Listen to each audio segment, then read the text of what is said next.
Subscribe now and press the bell icon. Never miss an update. नमस्कार साथियों, स्वागत करता हूं सबका इस यूट्यूब चैनल पर जिसका नाम है स्टडी विद पीएन लोधा। मित्रों, साइकोलॉजी का टेस्ट पेपर नंबर 47 लेकर आया हूं। शिक्षा शास्त्र एवं मनोविज्ञान के बहुत ही शानदार लेवल के क्वेश्चन इस टेस्ट में देखने को मिल जाएंगे। बिल्कुल मेरिट दिलाने वाला पेपर आप इसको कह सकते हो। आरबीएससी एनसीईआरटी की बुक से भी इसमें प्रश्न शामिल किए गए हैं। तो चलिए वीडियो को शुरू करते हैं। इसके पहले मैंने माध्यमिक शिक्षा बोर्ड राजस्थान की क्लास 10th की जो बुक है साथियों, उस बुक से आभूषण का टॉपिक हस्तलिखित नोट्स के माध्यम से अभी डाला है, तो उसको आप जरूर देखिएगा। दोनों लेवल के लिए वो टॉपिक है। तो चलिए यहाँ पर पहला क्वेश्चन देखेंगे साथियों। आपका पहला प्रश्न आता है, समझना थोड़ा। विकास कभी न समाप्त होने वाली प्रक्रिया है, यह कथन विकास के किस सिद्धांत से संबंधित है? तो मित्रों, विकल्पों को देखिए। एकीकरण का सिद्धांत, दूसरा है अंतःक्रिया का सिद्धांत, तीसरा है निरंतरता का सिद्धांत और चौथा है अंतः संबंध का सिद्धांत।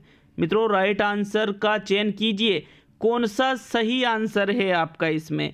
तो साथियों देखिए, प्रश्न क्या पूछ रहे हैं? कभी न समाप्त होने वाली प्रक्रिया, कभी समाप्त नहीं होगी, मतलब लगातार चलती रहेगी साथियों। तो इसलिए इसको हम कहेंगे निरंतरता का सिद्धांत। क्या कहेंगे मित्रों? इसको निरंतरता का सिद्धांत कहेंगे। विकल्प नंबर आपका 3 सही है प्रश्न नंबर 1 में। चलिए आगे बढ़ेंगे साथियों प्रश्न नंबर 2 पर। दूसरा क्वेश्चन मित्रों, किसने बहुविमात्मक प्रज्ञा का प्रत्यय दिया है? स्पीयरमैन ने, डेनियल गोलमैन ने, हार्वर्ड गार्डनर ने और जॉन मेयर ने। तो साथियों, बहुविमात्मक प्रज्ञा का मतलब क्या होता है, पहला आपको ये पता होना चाहिए। उसके बाद आप सही आंसर का चुनाव कीजिए। इजी क्वेश्चन है, लेकिन थोड़ा सा समझकर उत्तर दोगे तो ही इजी लगेगा ये क्वेश्चन आपको। तो मित्रों देखिए, बहुविमात्मक प्रज्ञा, प्रज्ञा का मतलब होता है बुद्धि। क्या होता है? बुद्धि होता है। बहुविमात्मक जिन्होंने अनेक प्रकार बताए हैं, तो साथियों अनेक प्रकार हार्वर्ड गार्डनर के द्वारा बताए गए हैं बुद्धि के। तो साथियों यहाँ पर आपका जो तीसरा विकल्प है वो ही सही रहेगा प्रश्न नंबर 2 में भी। चलिए नेक्स्ट आगे बढ़ेंगे साथियों प्रश्न नंबर 3 पर। तीसरा क्वेश्चन आपके आता है, देखना। निम्न में से कौन सी अवस्था ब्रूनर के संज्ञानात्मक विकास सिद्धांत का अंग नहीं है? प्रतिबिंबात्मक अवस्था, अंतःप्रज्ञ अवस्था, क्रियात्मक अवस्था, संकेतात्मक अवस्था। तो मित्रों, जेरोम एस ब्रूनर ने अपने संज्ञानात्मक विकास सिद्धांत में 3 अवस्थाओं का उल्लेख किया है। अब यहाँ पर जो 4 अलग अलग विकल्प दे रखे हैं, इसमें एक अवस्था गलत है ब्रूनर के अनुसार, तो उसका चुनाव करना है आपको। मित्रों, इन्होंने संकेतात्मक अवस्था भी बताई है, क्रियात्मक अवस्था भी बताई है, प्रतिबिंबात्मक अवस्था भी बताई है, लेकिन अंतःप्रज्ञ अवस्था इन्होंने नहीं बताई है। इसलिए आपका जो सेकंड विकल्प है प्रश्न नंबर 3 में, वो सही आंसर है। कौन सा? दूसरा विकल्प, अंतःप्रज्ञ अवस्था जेरोम एस ब्रूनर के द्वारा नहीं बताई गई है साथियों। चलिए आगे बढ़ेंगे प्रश्न नंबर 4 की ओर। चौथा क्वेश्चन साथियों, प्रश्न नंबर 4, विकास के संदर्भ में असत्य कथन है। विकास जीवन पर्यंत चलने वाली प्रक्रिया है, विकास बहुदिश होता है, विकास संशोधन युक्त नहीं है, मानव विकास के विभिन्न पक्ष एक दूसरे से संबंधित होते हैं। तो साथियों देखिए, विकास के संदर्भ में असत्य कथन, इनमें से कौन सा विकल्प है? कौन से विकल्प का चयन करोगे चौथे क्वेश्चन में? तो मित्रों प्रश्न नंबर 4 में आपका सही आंसर है। देखेंगे एक एक विकल्प को। पहला क्या कह रहा है? जीवन पर्यंत चलने वाली प्रक्रिया है। बिल्कुल सही बात है, विकास जीवन पर्यंत चलता रहता है गर्भावस्था से ही, लेकिन जो वृद्धि है वो एक निश्चित समय तक चलती है। तो ये तो सत्य कथन है और आपको क्या ढूंढना है? असत्य। अगला है विकास बहुदिश होता है। तो जी हाँ साथियों, बहुदिश होता है, एक दिश नहीं होता है, ये भी सत्य है। विकास संशोधन युक्त नहीं है। साथियों ये कथन यहाँ पर असत्य है, क्योंकि विकास में संशोधन किया जा सकता है साथियों, इसलिए ये कथन क्या है, असत्य है, और यही आपका राइट आंसर रहेगा प्रश्न नंबर 4 में। बाकी चौथा विकल्प क्या कह रहा है, मानव विकास के विभिन्न पक्ष एक दूसरे से संबंधित होते हैं। बिल्कुल एक दूसरे, जैसे अलग अलग पक्ष है, शारीरिक है, मानसिक है, सामाजिक है, नैतिक है, अन्य जितने भी विकास के पक्ष हैं सभी किसी न किसी रूप में एक दूसरे से जरूर संबंधित होते हैं साथियों। तो ये भी कथन सत्य है, और ओनली यहाँ पर तीसरा जो कथन है ये ही असत्य है मित्रों, और यही आपका राइट आंसर है। चलिए आगे बढ़ेंगे प्रश्न नंबर 5 पर। 5वां प्रश्न साथियों, निम्न में से कौन सा अधिगम का वक्र नहीं है? अधिगम का वक्र नहीं है। मिश्रित वक्र, नतोदर वक्र, उन्नतोदर वक्र, लंबवत वक्र। तो साथियों बताइए सही आंसर प्रश्न नंबर 5 में कौन सा अधिगम का वक्र नहीं है इनमें से। मित्रों अधिगम के वक्र के जो प्रकार होते हैं, मिश्रित प्रकार का भी अधिगम वक्र होता है, नतोदर भी अधिगम का वक्र होता है, उन्नतोदर भी अधिगम का वक्र होता है, लेकिन लंबवत जैसा कोई भी प्रकार अधिगम का वक्र नहीं होता है साथियों। तो चौथा विकल्प सही रहेगा आपके प्रश्न नंबर 5 में। नेक्स्ट देखेंगे प्रश्न नंबर 6 को। तो चलिए बढ़ते हैं प्रश्न नंबर 6 की ओर। शुगदिशयिता है। शुगदिशयिता क्या है साथियों? अवधान संबंधित विकार है, मनोगतिक संबंधित विकार है, एक प्रकार की विचलन है, और आहार ग्रहण संबंधित विकार है। तो साथियों सही आंसर का चुनाव कीजिए यहाँ पर 6ठे क्वेश्चन में। शुगदिशयिता क्या है? मित्रों शुगदिशयिता ना ही तो अवधान संबंधी विकार है, ना ही मनोगतिक संबंधी विकार है, और ना ही एक प्रकार का विचलन है, बल्कि ये आहार ग्रहण संबंधी विकार है। नाम सभी ने सुन रखा होगा शुगदिशयिता का। बिल्कुल RBSC की बुक्स पढ़िए साथियों, वहाँ पर ये चीज़ें आपको आसानी से मिल जाएगी। ये एक प्रकार का आहार ग्रहण संबंधित विकार है। 6ठे क्वेश्चन में आपके चौथा विकल्प सही है। चलिए आगे बढ़ेंगे साथियों प्रश्न नंबर 7 की तरफ। तो देखते हैं 7वें क्वेश्चन को। क्या है आपका 7वां प्रश्न? शिक्षा में अवरोधन का अर्थ है। अवरोधन एक शब्द होता है अवरोधन, और एक शब्द होता है अपव्यय। उल्टा इधर उधर मत कर देना आप। तो अवरोधन का अर्थ ही बताना है यहाँ पर आपको। पहला विकल्प, बालक का विद्यालय में न जाना अवरोधन है। बालक का किसी दूसरे विद्यालय में प्रवेश लेना अवरोधन है। किसी बालक का 1 वर्ष से अधिक समय तक एक ही कक्षा में रहना अवरोधन है, या बालक द्वारा विद्यालय छोड़ देना अवरोधन है। तो साथियों देखिएगा, बालक द्वारा विद्यालय छोड़ देना तो है अपव्यय, और बालक का 1 वर्ष से अधिक समय तक एक ही कक्षा में रहना मतलब बार बार फेल हो जाना, वो कहलाता है अवरोधन। थर्ड विकल्प आपका सही है साथियों प्रश्न नंबर 7 में। दोनों शब्दों में कंफ्यूजन कभी भी नहीं होना चाहिए आपके कि अवरोधन और अपव्यय दोनों में अंतर होता है। अवरोधन का मतलब क्या है? ज़्यादा टाइम तक एक कक्षा में रुकना, ठीक है, 1 साल से ज़्यादा, मतलब बार बार फेल होना। बीच में विद्यालय छोड़ देना वो फिर आपका अपव्यय कहलाएगा साथियों। तो यहाँ पर आपका थर्ड विकल्प सही है 7वें में। प्रश्न नंबर 8, स्मृति स्तर एवं बोध स्तर के शिक्षण प्रतिमान की संरचना में कौन सा सोपान उभयनिष्ठ है? अन्वेषण, सामान्यकरण, तैयारी और प्रस्तुतिकरण। तो साथियों जो स्मृति स्तर और जो बोध स्तर के शिक्षण प्रतिमान होते हैं, इन दोनों में ही प्रस्तुतिकरण का चरण दोनों में एक समान होता है। उभयनिष्ठ मतलब दोनों में पाया जाता है, बाकी अन्वेषण, तैयारी और सामान्यकरण ये दोनों में नहीं पाए जाते हैं साथियों। तो प्रस्तुतिकरण वाला जो विकल्प है भाई, जो स्मृति स्तर है इसमें भी प्रस्तुतिकरण करते हैं, जो बोध स्तर है इसमें भी प्रस्तुतिकरण करते हैं। तो विकल्प नंबर आपका 4 सही है साथियों 8वें क्वेश्चन में। नेक्स्ट देखते हैं प्रश्न नंबर 9 को। तो मित्रों 9वां प्रश्न है आपके, समझना प्रश्न को। बालकों का अधिगम सर्वाधिक प्रभावशाली होगा जब बालकों का संज्ञानात्मक व लिखा था, वे लिखा गया ना, भावात्मक तथा मनोचालक पक्षों का विकास होगा, पढ़ने लिखने एवं गणितीय कुशलताओं पर ही बल होगा, शिक्षण व्यवस्था एकाधिकारवादी होगी, शिक्षक अधिगम प्रक्रिया में यहाँ पर आगे बढ़कर लिखा होगा, ठीक है, आगे बढ़कर बालकों को निष्क्रिय रखेगा। यहाँ पर बढ़कर लिखा था साथियों, थोड़ी मिसटाइपिंग है। तो देखिएगा अधिगम सर्वाधिक प्रभावशाली कब होगा भाई, आगे बढ़कर के छात्रों को निष्क्रिय थोड़ी रखना है, सक्रिय रखना है ना, तभी तो प्रभावशाली होगा। तो ये कथन गलत हो गया। एकाधिकारवादी नहीं होना चाहिए साथियों, शिक्षण व्यवस्था जनतांत्रिक होना चाहिए। पढ़ने लिखने एवं गणितीय कुशलताओं पर ही मतलब सिर्फ इन पे ही बल दे और अन्य पर नहीं दे, तो ये भी गलत हो गया। इसमें सही आंसर है मित्रों पहला विकल्प, बालकों को संज्ञानात्मक व भावात्मक व तथा मनोचालक पक्षों का विकास होगा, कि भाई अलग अलग जो पक्ष है सभी पक्षों का विकास होगा, तभी हम कह सकते हैं कि अधिगम सर्वाधिक प्रभावशाली हो रहा है। विकल्प नंबर 1 सही है आपके 9वें क्वेश्चन में।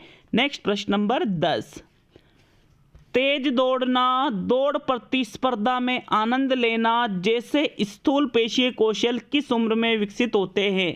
2 वर्ष में, 4 वर्ष में, 5 वर्ष में और 7 वर्ष में। तो साथियों ये जो क्वेश्चन है पूर्णतः एनसीईआरटी की बुक से लिया गया क्वेश्चन है।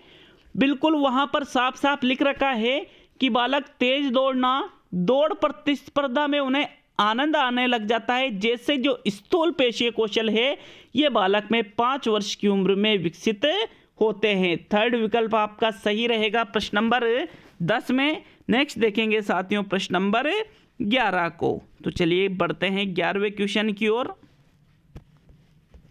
ये देखिएगा, विद्यार्थियों में अभिप्रेरणा विकसित करने के लिए एक शिक्षक को क्या करना चाहिए? विकल्पों को देखिएगा साथियों, गलाकाट प्रतियोगिता को प्रोत्साहित करना चाहिए, विद्यार्थियों के सम्मुख एक अप्राप्य लक्ष्य रखना चाहिए, नई तकनीक व नई विधियों का प्रयोग करना चाहिए और उनके आकांक्षा स्तर को घटाना चाहिए। तो साथियों अभिप्रेरणा को विकसित कर रहे हो तो आकांक्षा स्तर को बढ़ाना चाहिए, न कि घटाना चाहिए, ये गलत हो गया। अप्राप्य लक्ष्य भी मत रखो जिसको प्राप्त ही नहीं कर सके। गलाकाट प्रतियोगिता तो बिल्कुल भी नहीं होना चाहिए, बल्कि जो नई तकनीकें हैं और जो नई विधियां हैं उनका प्रयोग शिक्षक को करना चाहिए विद्यार्थियों में अभिप्रेरणा विकसित करने के लिए। 11वें क्वेश्चन में आपके थर्ड विकल्प सही है साथियों। नेक्स्ट बढ़ते हैं प्रश्न नंबर 12 की ओर। 12वां क्वेश्चन, आकलन का वह प्रकार जो कि विद्यार्थियों के अधिगम की प्रतिपुष्टि लेने तथा विद्यार्थियों की उपलब्धि एवं निर्देशात्मक तरीकों को बेहतर बनाने एवं विद्यार्थियों की कमजोरियों को दूर करने से संबंधित है कहलाता है? रचनात्मक आकलन, सत्रांत आकलन, बाह्य आकलन, आंतरिक आकलन। एक बार देख लीजिए प्रश्न को, वापस पढ़ लीजिए, थोड़ा बड़ा प्रश्न है तो ऐसा नहीं हो कि गलत कर दो। अच्छे से पढ़ लीजिए प्रश्न को साथियों, सही आंसर फिर ही दीजिए प्रश्न को अच्छे से पढ़ करके। मित्रों देखो, आकलन का प्रकार पूछा है, छात्रों में वह प्रकार जो छात्रों में अधिगम की प्रतिपुष्टि लेता है, छात्रों की उपलब्धि, छात्रों को निर्देश देता है, इनको बेहतर बनाने का कार्य करता है और कमजोरियों को दूर करने का कार्य भी करता है। तो साथियों सत्रांत आकलन में ऐसा नहीं होता है, बाह्य आकलन में भी ऐसा नहीं होता है। अब रचनात्मक या आंतरिक, तो साथियों राइट आंसर है, इसको कहा जाता है रचनात्मक आकलन। किस नाम से जाना जाता है साथियों? इसको रचनात्मक आकलन के नाम से जाना जाता है, जो कभी भी किया जा सकता है। विकल्प नंबर 1 सही है 12वें क्वेश्चन में। नेक्स्ट देखें साथियों प्रश्न नंबर 13 को। 13वां क्वेश्चन मित्रों, इस अवस्था में बच्चे महिलाओं एवं पुरुषों के बीच का भेद अनुभव करने लगते हैं तथा कामुकता के प्रति जागरूक हो जाते हैं। यह 2 से 3 वर्ष की अवस्था है, 4 से 5 वर्ष की अवस्था है, 7 से 8 वर्ष की अवस्था है या 9 से 10 वर्ष की अवस्था है? तो साथियों देखिए उपरोक्त जो प्रश्न है ये सिगमंड फ्रायड के मनोलैंगिक विकास के सिद्धांत से लिया गया है साथियों। सिगमंड फ्रायड ने अपनी तीसरी अवस्था में कहा था कि बालक इस अवस्था में महिलाओं और पुरुषों के बीच भेद करना सीख जाते हैं और कामुकता के प्रति भी जागरूक हो जाते हैं। यह है साथियों 4 से 5 वर्ष के बीच में आता है। विकल्प नंबर 2 सही है आपके प्रश्न नंबर 13 में। आगे बढ़ेंगे साथियों प्रश्न नंबर 14 की ओर। तो चलिए देखते हैं प्रश्न नंबर 14 को। संवेदी गत्यात्मक अवस्था में शिशु अपने वातावरण का अन्वेषण करते हैं। तार्किक चिंतन द्वारा, संवेगों एवं गत्यात्मक क्रिया द्वारा, टेलीग्राफिक स्पीच द्वारा और नैतिक निर्णय द्वारा। प्रश्न को समझकर उत्तर दोगे तो बड़ी ही आसानी से सही उत्तर दे सकते हो साथियों आप। यहाँ पर देखिए संवेदी गत्यात्मक अवस्था, जीन पियाजे से संबंधित ये क्वेश्चन आ गया है। इनकी जो पहली अवस्था है संवेदी गत्यात्मक अवस्था 0 से 2 वर्ष की, इसमें साथियों शिशु वातावरण का अन्वेषण कैसे करते हैं? संवेगों के माध्यम से और गत्यात्मक क्रिया के माध्यम से। सेकंड विकल्प आपका सही रहेगा प्रश्न नंबर 14 में। नेक्स्ट देखते हैं प्रश्न नंबर 15 को। तो चलिए बढ़ेंगे 15वें क्वेश्चन की ओर। निम्न में से कौन सा प्रक्षेपण परीक्षण नहीं है? Rorschach ink blot test, draw a man test, 16 personality factor, thematic apperception test. तो साथियों यहाँ पर सही विकल्प का चयन कीजिए। इनमें से कौन सा प्रक्षेपण परीक्षण नहीं है? मित्रों देखिए रोरशार इंक ब्लॉक टेस्ट पूर्णतः प्रक्षेपी परीक्षण है। ड्रो-एमेन टेस्ट भी प्रक्षेपी परीक्षण है। थिएमेटिक एप्रिसिएशन टेस्ट भी प्रक्षेपी परीक्षण है। लेकिन साथियों 16 पर्सनालिटी फैक्टर मतलब 16 PA प्रश्नावली केटल की प्रक्षेपी परीक्षण में नहीं आती है मित्रों। थर्ड विकल्प आपका राइट आंसर है 15वें क्वेश्चन में। चलिए आगे बढ़ेंगे साथियों प्रश्न नंबर 16 की तरफ। तो देखेंगे प्रश्न नंबर 16 को। 16वां क्वेश्चन मित्रों, जीन पियाजे के सिद्धांत का प्रमुख प्रस्ताव है कि बच्चों की सोच गुणात्मक रूप में वयस्कों से भिन्न होती है। पहला विकल्प, बच्चों की सोच वयस्कों से भिन्न होती है। दूसरा विकल्प, बच्चों की सोच वयस्कों से बेहतर होती है। तीसरा विकल्प, और बच्चों की सोच मात्रात्मक रूप में वयस्कों से भिन्न होती है। चौथा विकल्प। तो साथियों जीन पियाजे ने जो अपना सिद्धांत दिया है संज्ञानात्मक विकास का सिद्धांत, इसमें इनका मानना है कि जो बच्चों की सोच है वो वयस्कों से तो भिन्न होती है लेकिन गुणात्मक रूप में भिन्न होती है साथियों, न कि मात्रात्मक रूप में। ठीक है, गुणात्मक रूप में ही भिन्न होगी। विकल्प नंबर 1 सही है आपके प्रश्न नंबर 16 में। नेक्स्ट देखेंगे साथियों प्रश्न नंबर 17 को। तो चलिए आते हैं 17वें क्वेश्चन की तरफ। प्रश्न नंबर 17, बुद्धि के बारे में निम्न कथनों में से कौन सा सही है? सही कथन का चुनाव कीजिएगा। पहला, बुद्धि बहुआयामी है जिसमें बुद्धि परीक्षणों के द्वारा पूर्ण रूप से परिमेय न की जाने वाली कई योग्यताएं शामिल हैं। बुद्धि अभिसारी रूप से सोचने की योग्यता है। बुद्धि अनुभव के परिणाम के रूप में व्यवहार में अपेक्षाकृत स्थायी परिवर्तन है।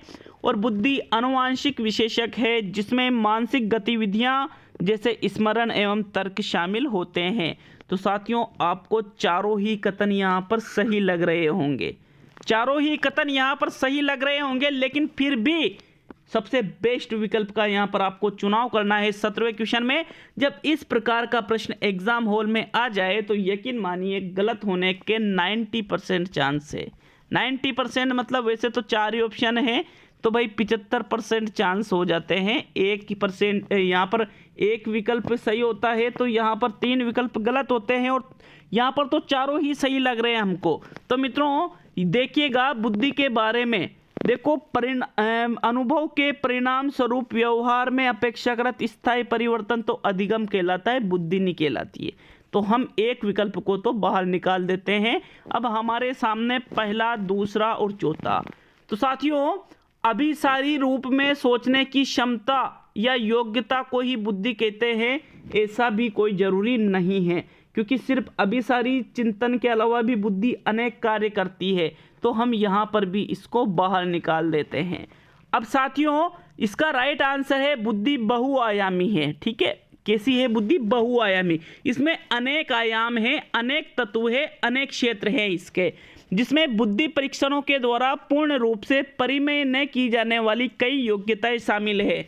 अब देखो इसमें इतनी योग्यताएं शामिल होती है साथियों बुद्धि में, क्या बुद्धि परीक्षणों से भी उनका मापन नहीं कर सकते हो मित्रों। तो ये ही बुद्धि के संदर्भ में यहाँ पर सबसे बेस्ट यहाँ पर कथन है, इसलिए यहाँ पर पहला ही विकल्प सही रहेगा 17वें क्वेश्चन में। चलिए आगे बढ़ेंगे प्रश्न नंबर 18 की ओर। उस पर डाउट हो सकता है उस क्वेश्चन पे 17वें पे, लेकिन साथियों बिल्कुल विकल्प तो पहला ही सही रहेगा उसमें। राष्ट्रीय पाठ्यचर्या फ्रेमवर्क 2005 ने अपनी समझ किससे प्राप्त की है? संज्ञानात्मक सिद्धांत से, मानवतावाद से, व्यवहारवाद से, रचनावाद से। तो साथियों देखिए राष्ट्रीय पाठ्यचर्या फ्रेमवर्क 2005 ने अपनी समझ संज्ञानात्मक से नहीं, व्यवहारवाद से नहीं, मानवतावाद से नहीं, बल्कि रचनावाद से प्राप्त की है। किससे प्राप्त की है? रचनावाद से। चौथा विकल्प आपका सही रहेगा 18वें क्वेश्चन में। मैं आपको बता दूं साथियों, कल मैंने हिंदी का टेस्ट डाला था, लेवल उसका अच्छा रखा था, तो कई लोगों ने उसके लिए कमेंट किया था कि सर आप बहुत गलत बता रहे हो, बहुत सारे क्वेश्चन गलत है। तो उसमें मैं आपको बता दूं, जैसे एक क्वेश्चन था साथियों वहां पर दीनानाथ वाला, अगर कोई कहता है ना दीन प्लस अनाथ उसका विग्रह होगा, तो मैं गारंटी में लिख के दे सकता हूं उसको बिल्कुल गलत पढ़ाया गया है, उसने गलत पढ़ा है, उसको बिल्कुल गलत याद है। सही कर लो इन चीज़ों को। अनाथ क्या होता है मतलब मत समझो, ठीक है कोई बात नहीं, लेकिन आप बिल्कुल गलत कर रहे हो इस चीज़ को, ठीक है। याद रखना हमेशा दीन प्लस नाथ का दीनानाथ होता है। और साथियों यहाँ पर एक और चीज़, उसमें एक मिस्टेक हुई थी कि गुरु का विलोम शब्द लघु वहाँ पर मैंने बताया था और शिष्य विकल्प में रखा था, तो दोनों ही गुरु के विलोम हैं, इसलिए उस एकमात्र प्रश्न पर बोनस दिया जा सकता है, बाकी किसी भी प्रश्न पर कोई भी कमी नहीं है साथियों। चलिए आगे बढ़ेंगे प्रश्न नंबर 19 की ओर। 19वां क्वेश्चन, आत्मसिद्धि का सिद्धांत किससे संबंधित है? मनुष्य की बुद्धि से, मानव के शारीरिक मानसिक विकास से, मानव की सांस्कृतिक आवश्यकता से और मानव की आवश्यकता से। तो साथियों आत्मसिद्धि का सिद्धांत अब्राहम मैस्लो के द्वारा दिया गया है, जिसमें इन्होंने 5 प्रकार की मानव आवश्यकताओं का उल्लेख किया है, इसलिए इसको कहा जाता है मानव की आवश्यकता से ये सिद्धांत संबंधित है। 19वें क्वेश्चन में आपका 4th विकल्प सही रहेगा। चलिए नेक्स्ट देखेंगे प्रश्न नंबर 20 की ओर। 20वां क्वेश्चन, अलग अलग सोच वाले पैटर्न उन बच्चों की पहचान करते हैं जो प्रत्यास्थी है, विकलांग है, डिसलेक्सिक है और सृजनात्मक है। तो साथियों जो अलग अलग सोच वाले पैटर्न जो बच्चों में पाए जाते हैं, अलग अलग मतलब भिन्न सोच रखना, तो इसका संबंध सृजनात्मकता से है साथियों। चौथा विकल्प आपका सही रहेगा। 20वें क्वेश्चन में 20 ही प्रश्न लेकर आया हूं साथियों, तो आज के 2 वीडियो पूरे हो गए हैं, अब वापस कल आपके लिए 2 वीडियो आ जाएंगे साथियों। बहुत बहुत धन्यवाद, मिलते हैं अगले वीडियो में मित्रों।